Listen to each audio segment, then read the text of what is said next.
Good morning, everybody. Welcome to the Morning Brew on Brew Sports. It is a Wednesday edition of the program, May 3rd.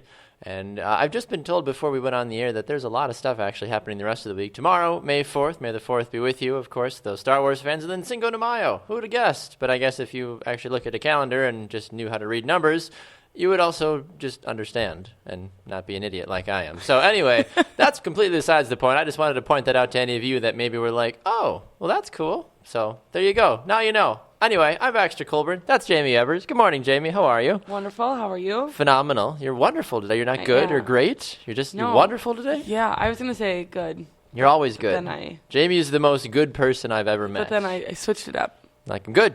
Great. I'm good. Phenomenal. Yeah. Get at me. I'm just like, you know. Kind of hanging there. I mean, the Preds are up 3-1, though. You should be a little bit more excited, I feel like. No, I'm excited. I am. I was nervous, but I was, ooh. Yep, exactly. I know your sounds. I know it. I know you. I've done enough shows with you now that I know if I can get you to a certain point, you're going to do your little, like, kind of thing. Yep. That's so embarrassing. Oh, my God. Welcome to the Morning Brew. Oh, man. Not even 2 sips in, and I'm already... It's already a raging good time this morning, that's for sure. But we've got a lot of stuff to come at you this morning. We got 2 questions today. We're also going to be joined by Keith Haney and his cat this morning, and we're also going to be joined by Dara Bittler as well, too, briefly to talk about Jamal Charles signing a 1-year, $3.75 million contract with the Denver Broncos. But Keith is going to be here to talk about the great business that has to do with the Chicago Cubs and all that fun stuff. So we'll make sure to hit all of that in just a little bit, so make sure you hang tight for that today. We've got a lot of great stuff coming at you, so we will make sure to get at you in that regards too. We are broadcasting live on YouTube and on Spreaker.com, so make sure you tune in there if you are interested in checking out all the crazy business that we've got going on today, to say the least. So Jaymee, first and foremost, a lot of great stuff taking place, as I mentioned previously today. It is our What's Brewing segment where we talk about all kinds of great things in the sports world.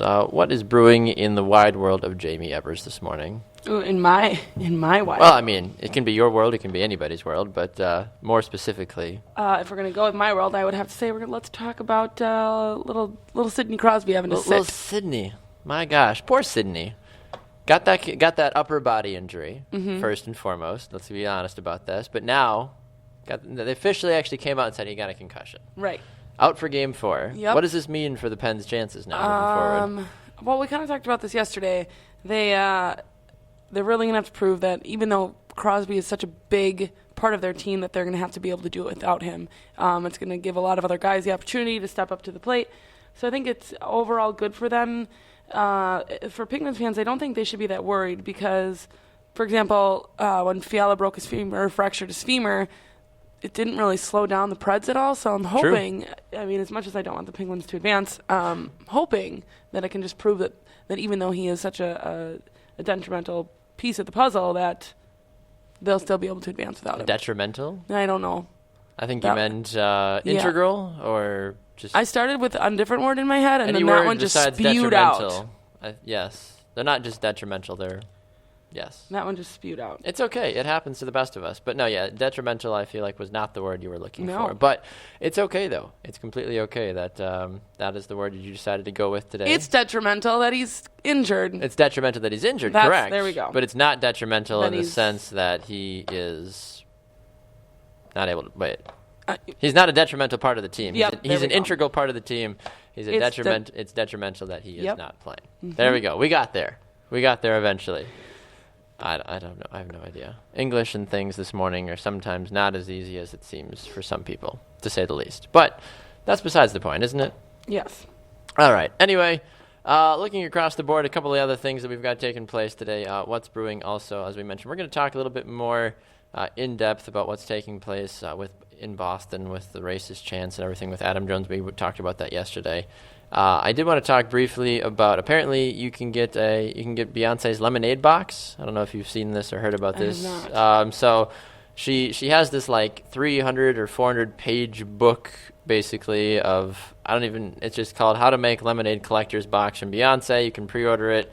And it's just this big color picture flip book basically that you can just look through tons of pictures of Beyonce looking like a boss. There's not really any words. It's just Beyonce there. I don't really know how to describe it, honestly. It's rather strange, but you can buy it for $300. It's very limited quantities, of course, but if you would like to, where was the other thing? If you wanted to get the collector's edition, though, to get Beyonce's personal writing and some unreleased photos and more, you can pay a little bit more than that. But you get a vinyl, yeah, audio, visual, pretty, visual albums. Pretty fancy schmancy. Well, I thought it was just a book of just pictures of her. That would be strange. I mean, it's still a little strange, but you get a vinyl with it. Still probably not worth $300. True. That is a very true point. No, it is not like that, thankfully. It is completely different, so you don't have to worry about that in that regard. So, yeah, it's been some crazy stuff to say the least, but the Queen doing what she does. Yeah, I guess you can charge $300 when you are Queen Bee. That is true. That is absolutely true. Yeah, I'm actually going to stop it because I realized what you were saying, and I was on it, but I didn't realize that because we were still broadcasting somewhere, and we were, and we are, but we're broadcasting on 2 Up Front for